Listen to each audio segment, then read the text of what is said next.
Welcome back to what Arty Noobs with General Disturbance. This is the M12, it's the Tier 7 American SPG, and we're located on the south spawn of Halluf, and it's under the command of FendaBenda.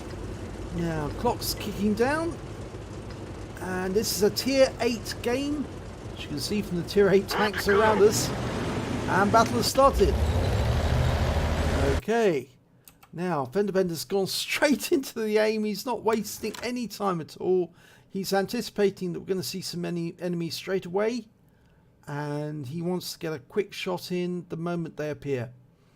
And it looks to me like he's expecting a light tank or a tank destroyer to be spotted coming down into the valley. Oh, one has come down. In fact, actually, it's a medium tank. It's a Cromwell. And from his position, he won't be able to hit it. He's too close to the ridgeline. Too close to the drop, that is, I would say. He needs to be further back in order to shoot over, because you've got to fire the round up into the air to come down over the ridgeline.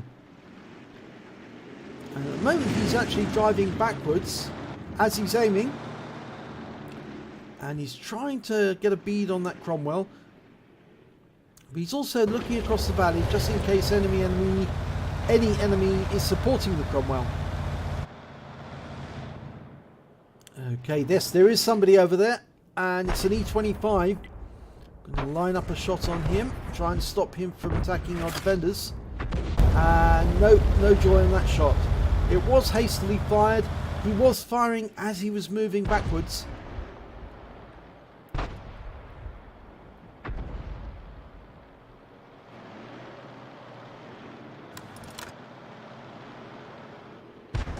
No, that E25 is being very cagey. He knows full well he's been spotted. And yeah, FendaBenda fires around him, even though he's still repositioning. But all it does is explode and make a crater. It doesn't actually do anything to the E25. He's still moving into a firing position, very slowly. This Arty goes much faster forwards than it does backwards, obviously. It's got a forward speed of 38.6 kilometers an hour and backwards only 10. So, you know, 4 times faster going forwards. So sometimes it can be advisable. Turn around, drive forwards, get to your firing position, then turn around and face the enemy. Much quicker way of doing it. Traverses at 18 degrees a second. Okay, we've got a bunch of enemies at the northwest corner of the map. And there's a T28 prototype there, a Tiger and an IS on the corner, and we can hit both of those together if we line up the shot correctly. Going for the Tiger and round out. Oh, wipes him out. 7 hit points. He just received a hit just at the right moment, just before our shell landed, and we did stun the IS at the same time. So that was a useful shot. Looks like he's going to go for the T28 prototype. That's the turreted version of the T28. Fires around in. And no joy off that. The IS is trying to stay behind cover. Peeking out just to shoot every now and then. Peekaboo. We're almost loaded, almost ready to shoot. There he is. Edging forward, rounds out, and we got a direct hit, wipes him out. 31 hit points. It looked like it hit the engine deck and blew him up. We've got another enemy tank across the valley, a P43 Biz,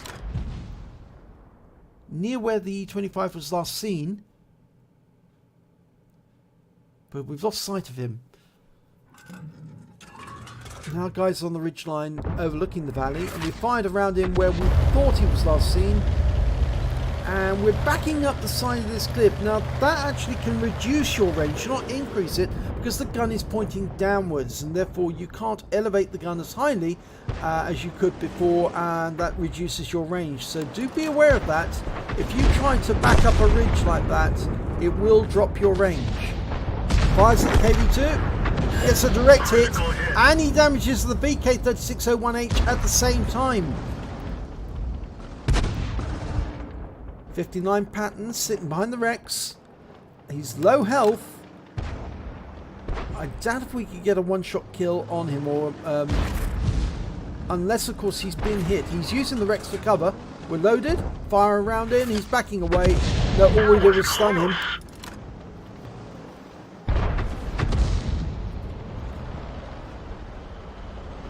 Now we're still one tank down here. Okay, if FendaBenda's come down from that little slope, that will increase his range again. He's picking a new position to fire from. Oh, he's up against the edge of the map. He's trying to get an angle to shoot at the KV-2 and VK3601H. I think that's what he was trying to get closer so he could peek around the corner and put the shell around the corner. He fires around in. No, it just makes a crater in the ground.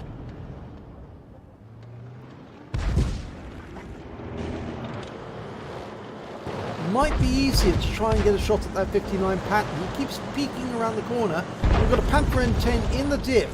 And that, although that's a very difficult shot to fire, it will certainly be more worthwhile than the KV-2. Fires around at the Panther. Misses, but it goes behind him. But we can try again.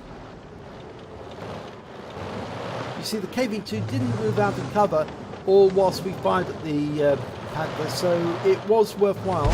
He's just testing it at the moment to see if the aim goes red after the little green dot. If it does, then obviously he knows he's intersecting the target. It's very difficult to shoot into a dip like that, but it is worthwhile. And you can see there as he intersects the target. Yeah, that was a good shot. 228. He actually tested it, tried it out, and it got it right the next time round. But we're now 3 tanks down on the enemy. And our Cromwell's gone up the other side of the map. He's across the valley. He's trying to take on the E25 and the P43 Biz. Okay, we've gone up this rise again. That will shorten our range.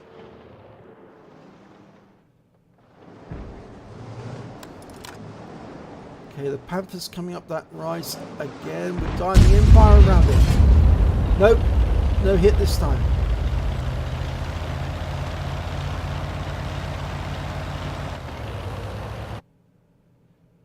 Okay, we're having a quick look over the valley. That P43 Biz keeps getting highlighted by the Cromwell. If we can keep him in view, if he's staying there to fight the Cromwell, we can put a round into him. Oh, we got him! 22 hit points, we got him. That's our 3rd kill. He stayed there long enough to stop the Cromwell coming up the rise, but obviously made himself vulnerable to the from artillery in the meanwhile. Any tank that's pinned down in a particular position, trying to prevent an enemy tank from pulling in, is actually more than likely going to get killed, and the E25's just taken out our Cromwell. So now with still 3 tanks down, we fired at the spot where we think the... Oh, we got him! He fired at the spot where he thinks the E25 is going to be, and he did go there. And so the shell landed on top of the E25, wiped him out. So 4 kills. So let's bring the deficit back to 2 now. Now we've got an ARL guarding the route from the north, and there's the VK3601H. Now he's pulled back behind the rocks, so we need to wait until he does come back out again. Of course, he's going to disappear from sight any second. Yep, there he goes. We need to wait for him to come back into view. The moment he comes into view, fire the round into that spot.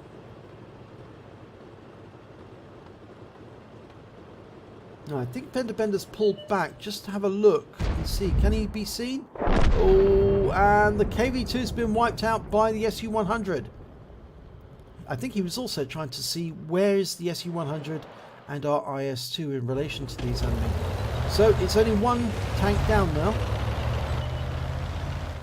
And the 59 Pat's been seen. And he's been wiped out. He was killed by the SU-100 again. He's got 2 kills now, but nobody's guarding the rear. And of course we know that there's an Achilles and a 40TP on the enemy team across the valley, and they may decide to come over here. The biggest threat that we contested from the other side was that E25, but now that FendaBenda has taken out that E25, there's no longer a threat from him, but the others could decide to come across. And if I was in their shoes, I think I probably would. I will come straight across the valley and try and attack the enemy from the rear. So FendaBenda is going into a position right at the back of the map, and if the enemy does try to come into a position where they attack our guys from the rear, he can attack them from the rear. And the 40TP has done that. He's come across the valley. Unfortunately, we're not in a position to shoot at him because he's behind that rock. And I think he knows that. And there's the 3601. But at least we got rid of the 40TP. Can we hit this 3601H? Oh, just attacked our IS-2, but we got around into him. We got him for 324, and he was hit immediately afterwards. And now he's been wiped out. Now we're 2 tanks ahead now. The enemy's only got an Achilles, a GW Panther, and the M40, and there's the Achilles. Oh my god, he's seen us! And we've been hit. Oh, this is bad, this is bad. We fire around him, but we hit him for 360, but he knows where we are. We're being hit by Arty.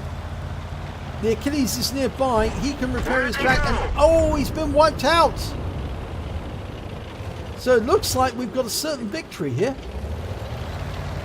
There's only 2 Arty left on the enemy team. And a round just comes in there from the enemy Arty. So he knew where we were. Oh, stop jumping about, FendaBenda. I'm going to have to take it to free camera. Oh, he fires off a round at the enemy in anger. Yes, when somebody gets a bit excited, sometimes their view can jump around and it gets very disconcerting for somebody who's watching the replay. So we'll go to third person view from now on to watch this. At least then we can control the view. Now M12s, when they used to operate in the field, actually had another vehicle to carry all the ammunition. You see, they can only carry 10 rounds of 155mm ammo with them because they had limited space. So what they used to do is they had another vehicle which is identical to this, but all it had was the no gun, and it carried the ammunition. And whilst the M12 could carry 10 rounds of ammunition, the M30, which was an identical vehicle, could carry 40 rounds of ammunition, and most of the rest of the crew needed to man the M12. So you normally see an M12 going around, and there would be an M30 cargo carrier going with it. 2 vehicles.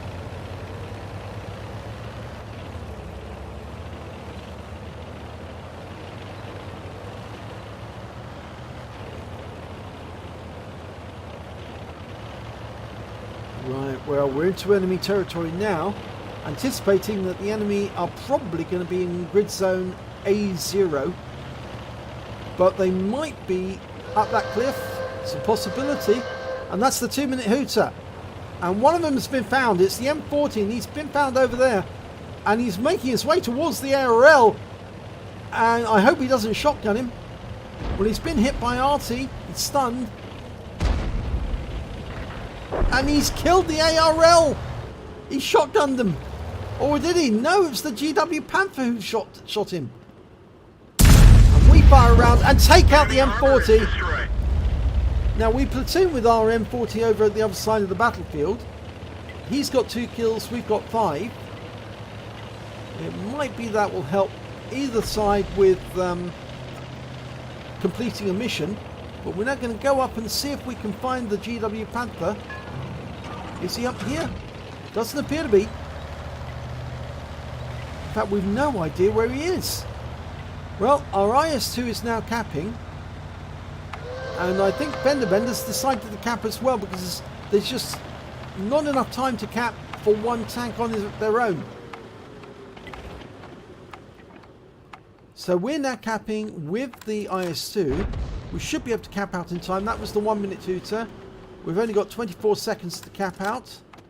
The SU-100's coming to join us, I think.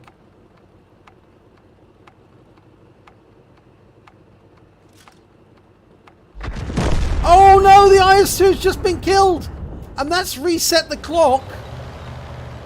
How the GW Panther managed to do that, I do not know, but he might be nearby. He might see us, but we can't see him. And that might mean he's over on that ridgeline over there on towards grid square D0. But he fired around it and got him. And now we can't cap out in time. The clock's going to run out. Oh, the clock's run out and we haven't been able to cap. Oh dear. That's the draw.